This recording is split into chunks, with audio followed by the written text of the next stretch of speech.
Hello, everyone. Thank you for joining us today. Human trafficking affects nearly 50 million people globally, yet most of our responses still begin and end at rescue. According to the International Labour Organization, a significant proportion of those trapped in modern slavery are concentrated right here in Asia Pacific region, where poverty, displacement, and weak enforcement systems leave millions, especially women and children, dangerously exposed. The challenges run deeper than criminal networks. Fragmented interventions, absent livelihood pathways, and broken reintegration systems continue to fail survivors long after they are found. We are honored to have with us Hasina Kharbhih, Ashoka Fellow and founder of the Impulse NGO Network and Impulse Social Enterprise, a visionary leader who is transforming this reality through systems thinking, cross border collaboration, and economic empowerment.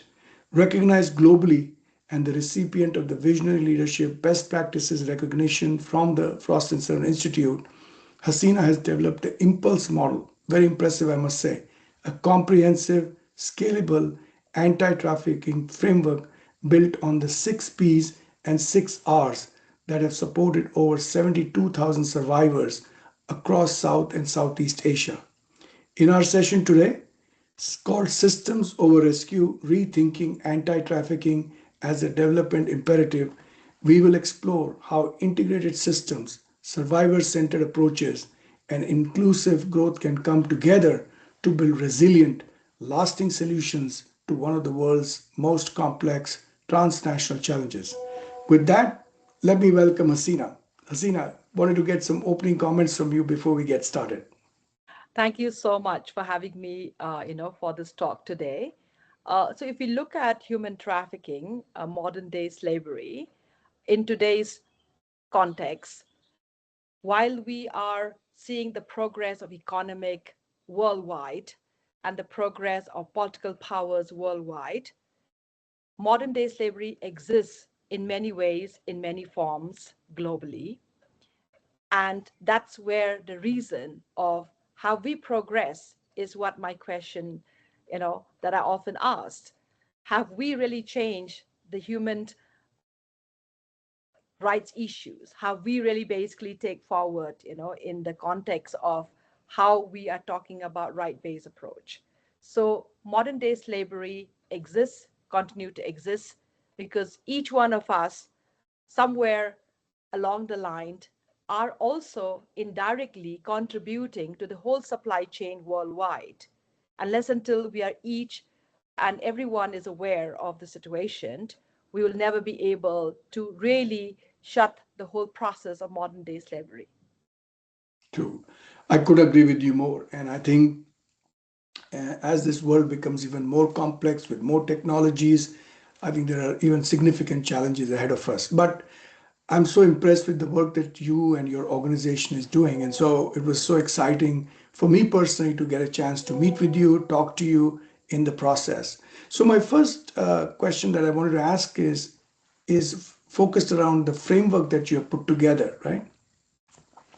So, but we'll get to that in a minute. But you spent decades at the front lines of anti-trafficking work, as you were explaining, in both South Asia as well as Southeast Asia. What first drew you into this cause, and what early experiences shaped your conviction that rescue alone would never be enough? So I would go back to the 17 years old Hasina, who basically journeyed to start a nonprofit organization, Impulse NGO Network. 39 years today, I would say that I saw what a young person was seeing around the emerging of child labor around the communities that I was growing up, seeing that how economic upliftment and situation of communities in the rural areas can sometime devastation takes place and you see mass migration where cheap labor is often the need of communities and the search for communities, not realizing that by recruiting cheap laborers and bringing in children into the labor force around our own communities that we live and grow is indirectly feeding into the human trafficking. Those were my earlier years, you know. So I grew up in a town called Shillong, Meghalaya, the northeast of India, and the ban on timber way back, you know, had actually affected rural livelihood, where indigenous people that live on, you know, the forest was badly affected by economic upliftment issues. And that is when families would be sending their children to work, you know, and mostly as domestic help and child labor. That was my earlier years of experience that actually gathered me to understand that the system is completely broken down. And how can this system, where we are talking about a legal framework, where we are talking about our rights, how can actually the system work towards integrating human right approach in every level? And that's where the journey of Impulse NGO Network that actually came alive, you know, as an alumni of my LTS Leadership Training Services program of my school, that today, you know, has been working on this issue for 39 years. So those are my earlier years of experience that actually Wow. made me have a first-hand understanding on the communities that I was growing up. Oh, fantastic. I mean, it's unbelievable the early introduction to something like this. And then, of course, being at it for more than 3 decades is an incredible focus and commitment that you have made to tackle this very challenging issue that hits, like I said earlier, the world. And I think it needs a solution. Hopefully, you're working towards a lot of these solutions in the future. But as you can see, we know that trafficking thrives in conditions of poverty, job creation, job needs, displacement is another reason why this happens, inequality. But what are the specific structural gaps in how institutions currently respond that allow these networks to continue to persist and adapt? So I would say how the network. So let me start with economic. You know, the thriving economy of every country sometimes pushes, you know, businesses, you know, in terms of survival, and the world of capitalism sometimes brings together, you know, the availability of cheap products. Now, third world countries are often countries of source for cheap labor, so that the world of capitalism continue to engage, you know, the whole supply chain of cheap labor. But nobody asks the issue that how do we address this supply chain? Because every human being is always in search of cheap products, you know, and the world is today looking at what is cheaper, you know, whether you buy online, you buy offline. I would say we are more online. We don't ask an ethical question to ourselves: who made the product? How was a product being manufactured? From where is it coming? You know, and we're using them.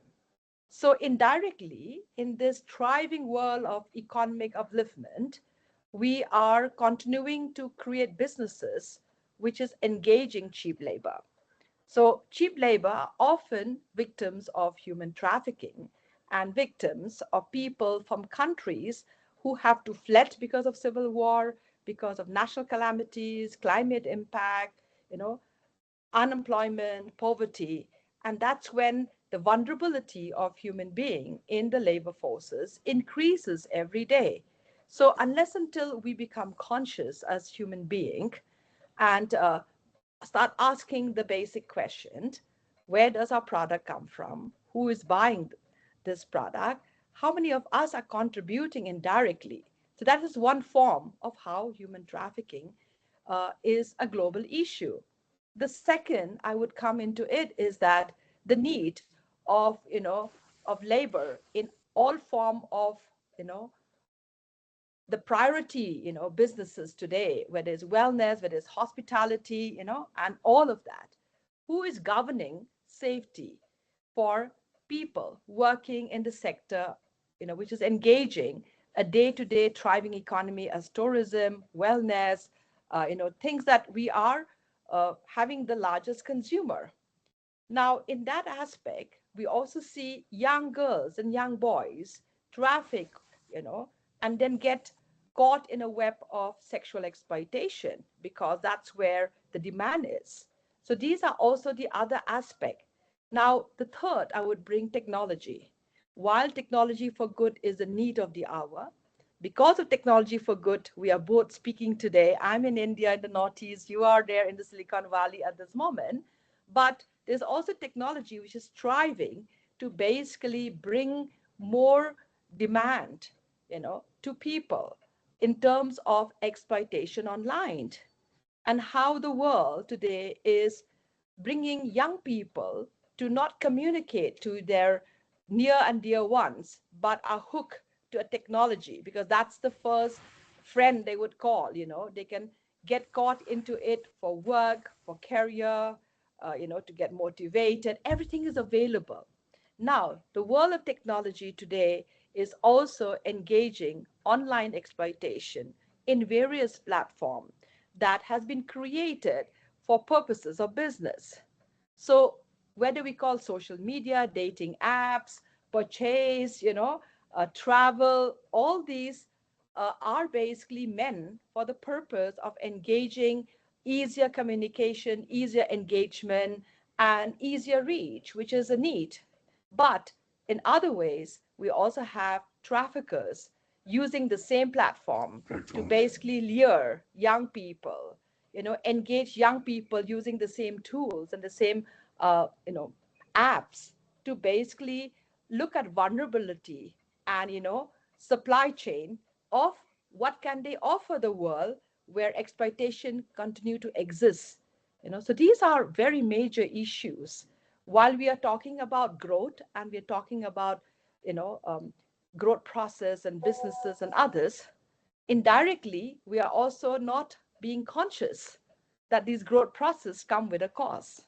And how do we play a role to basically address this issue more systematically, more engaging, that each businesses, each organization needs to work, together to basically make changes and bring down the supply chain, the source where all these young people, and young minds are actually being trapped in a cycle of modern day slavery. Wow. So looks like the challenge is a lot bigger. I think moving at a faster rate with technology, like you said, and obviously creating a lot of new enforcement challenges as well. So it'll be interesting to then understand how do we move the global conversation on this forward from reactive to enforcement driven responses to building long term prevention first systems that take care of these kinds of vulnerabilities. How do you think this can be managed? So, I mean, I would go back to my own personal journey and our organization journey.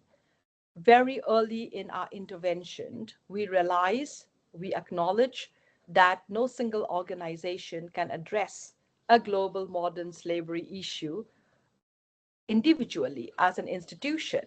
We need collective engagement. We need shared leadership. We need institution to really come together and have a single window platform. And that's what the impulse model in the last 28 years, I would say, came along under the 12 pillars, the 6 P's and 6 R's. It evolved over time, it experimented, it pilot, and it also got world recognition as an award for the best innovation that can scale out, scale up, and scale deep in multiple countries. Today, the innovation not only operates in India, but it has scaled out to Myanmar, Nepal, Bangladesh, Thailand. So these 5 countries is actually engaging a collective shared leadership of institutional leaders coming together for a common vision and a common vision. That is one way and one tool that duplication of action cannot really break the cycle of modern day slavery. It requires collective action. So that is where the steps over the 28 years that we have been thriving. And along with it, definitely, it requires commitment and consistency. But when we talk about commitment and consistency, we're also talking about the resources. Now, impulse model always look between bringing together the public and the private.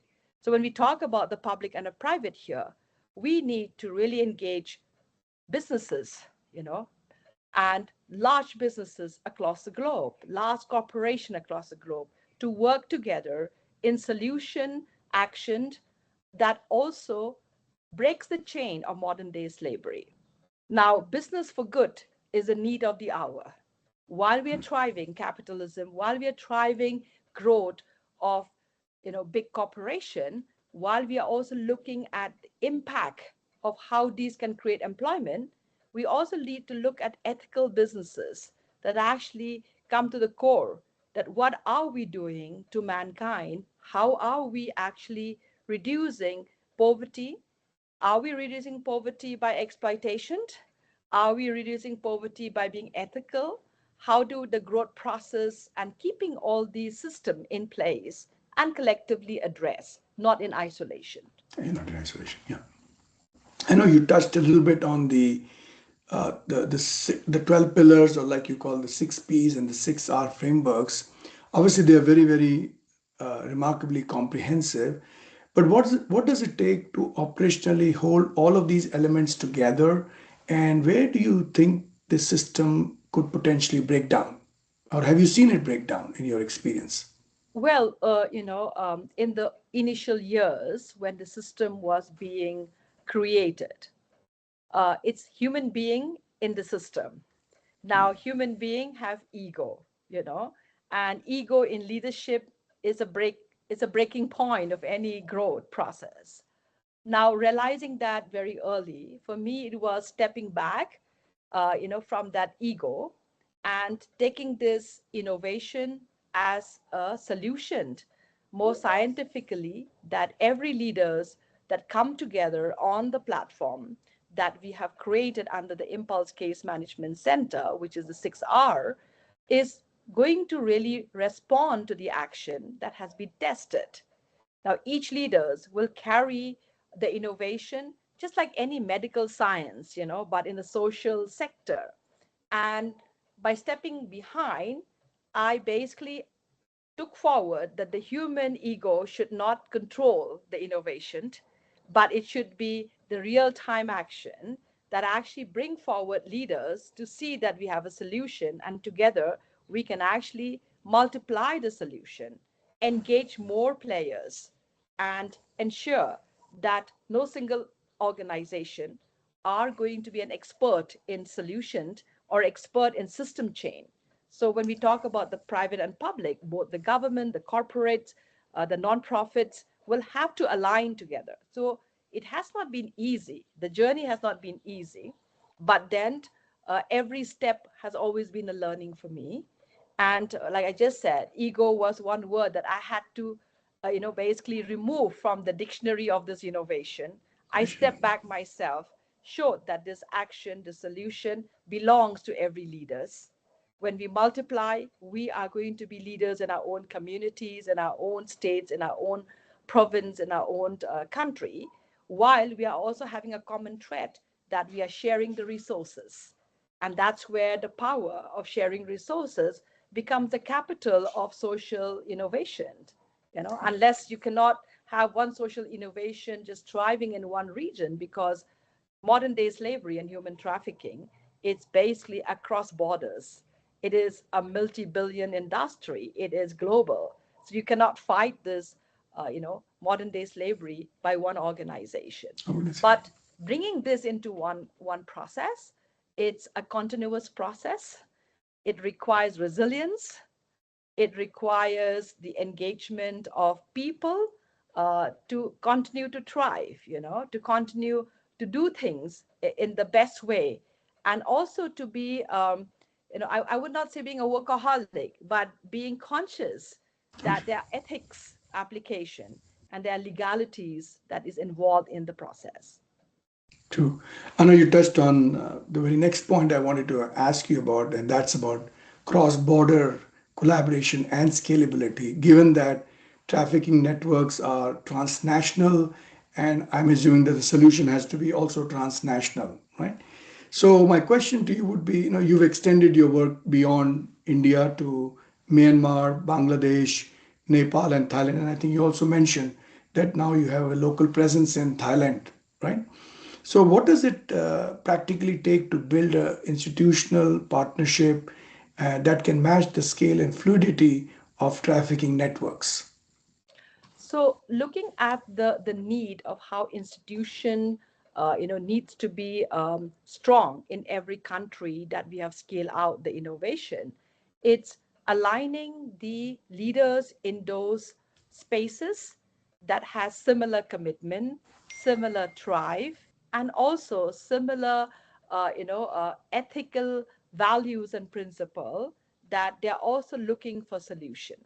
Now, we don't go and set offices in these countries. We recognize country partnership leaders, institution to come on board through a process of engagement and legalities. But above all, it's their commitment, to take the scalability of scaling deep in each country and scaling up in actually bringing not just solution on the ground of responding, but the system requires also collaborative effort on standard operating procedures, legal laws, intervention on policy, because policy determines action in a system. So it just doesn't work only on responding the problem, but it also works towards looking at existing policy, existing laws in each country, looking at transnational, country across the border, because I also, happens to be operating in the northeast of India, where we share longest border with Bangladesh, with Nepal. We have the chicken neck through Siliguri. Then we have China, Bhutan, Myanmar. So these are like, when you are in that kind of geographical zone, you start realizing the cross-border element is massively complex, and any complex issue cannot be addressed just by one single organization. So recognizing the leaders as country partners in these countries, organization and leadership that come on board to facilitate the action on the ground, which is called scaling deep.